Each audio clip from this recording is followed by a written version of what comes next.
ባለ ጊዜው ወንድሙን ኤርሚያስን ተቃወመው። ዮሐድ ፊቱን የማያሳየው ለአገልግሎት ምቹ ስላልሆነ እንጂ ሰርቆ ወይንም ወንጀል ሰርቶ አይደለም። እንዲህ ያለ ለከት የሌለው ጥላቻ አመፅን አጥብቄ እቃወማለሁ። ምክርና ተግሳጽ ከማይሰሙ የአመፅን ድምፆች ጋር በፍጹም አልተባበርም። ዘግቼም ቢሆን አስተላልፋለሁ፣ መርምሬ አስተካክላለሁ። ለእስከዛሬው ይቅርታ። እውነት ጋራ ደስ ይለዋል እንጂ ስለ አመፅ ደስ አይለውም። አንደኛ ቆሮንቶስ ምዕራፍ 13 ከቁጥር 6 ላይ ሞተዋል የማን የዮሐድ ነገር ግን ኢቭን እንኳን ለእኔ ትሰጠኛለህ ፈልግ ኢቭን እንኳን ኤርሚያስ ጥሪውን ባይቀበለው ላክሌለኔም እልክላችኋለሁ። እስልምና ላይ አፉን ሲከፍት የነበረውን እንዳለ ፐብሊክ ላይ እናሰጣለታለን። ናዝሬት ነው የሚኖረው፣ ይጠይቁታል። በቃ ለእኔ ቪዲዮን ፎቶን ትልክልኛለህ። ኖ አይቀርም። ፊት ለፊት አድርገህ ትሰብካለህ። አባቴ ለእኔም አሁን ላክልኝ ወንድም ነው እልክላችሁ። ነፍሰ ገዳዮች ወንጌል አለ ሰውየው። የገዳዮች የአራጆች ወንጌል ማለት ይሄ ነው። እንግዲህ ባይ ኤኒ ሚንስ ዮሐድ ፎቶን ማሳየት ቪዲዮን ማሳየት ካልፈለገ የእሱን ፕራዮሪቲ ልናከብርለት ያስፈልጋል።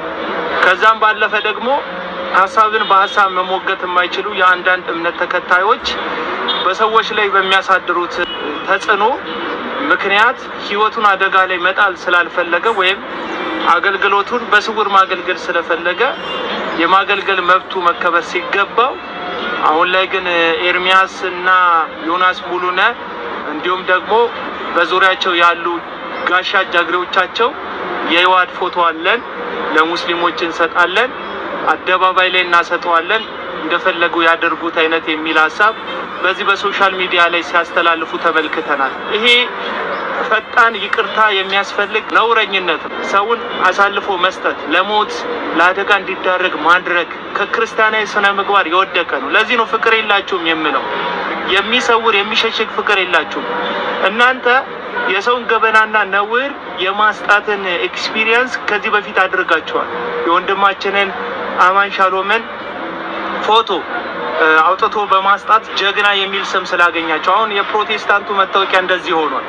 መረጃ አለኝ፣ አሰጣልሃለሁ፣ አጋልጣለሁ፣ እንደዚህ አደርጋለሁ ነው በቃ ፕሮቴስታንቱ አብዛኛውን ሚዝተው። ይሄው መረጃ አለኝ የሚሉ ሰዎች ግን ከአመፀኞች ጋር ከክፉ አድራጊዎች ጋር ደግሞ ሲተባበሩ ትመለከታቸዋላችሁ። እና እንዴት አይነት አውሬነት እንዴት አይነት ክፋት ነው ግን ኤርሚያስና በዙሪያ የከበባችሁ ሰዎች አላችሁ። እናንተ ናችሁ አሁን ለኦርቶዶክስ ቤተክርስቲያን ወንጌል የምትሰብኩት፣ ለክርስቶስ የቀናችሁት፣ ፍቅር ያላችሁ የመስቀሉን ፍቅር የምትተገብሩት እናንተ ናችሁ። እውነትን የምትገልጡት እናንተ ናችሁ። በጽድቅ ሰውን እንዲድን ከመፈለግ ወንጌልን የምታገለግሉት። አጋልጣለሁ በሀሳብ ከማንም ጋር ልትለያዩ ትችላላችሁ። ከኦርቶዶክስ ጋር ሊሆን ይችላል፣ ከፕሮቴስታንት ጋር ግን ሰው ነፍሱን እስኪያጣ ድረስ ማሳደድ ምን የሚሉት አይነት ክርስትና፣ ምን የሚሉት አይነት የወንጌል አገልግሎት እና በተቻለ መጠን በአፋጣኝ ይቅርታ እንድትጠይቅ ጥሪ ያቀርብልሃል። በእርግጥ እኔ እንደ እውነተኛ የወንጌል ሰባኪ ተቀብዬ የማላቅም ወደፊትም አልቀበልም፣ አይመለከተኝም። የሚከተሉክም ሰዎች ተሳዳቢዎች፣ አመፀኞች፣ በክፋት የሚራመዱ ያንተ ቢጤዎች ናቸው።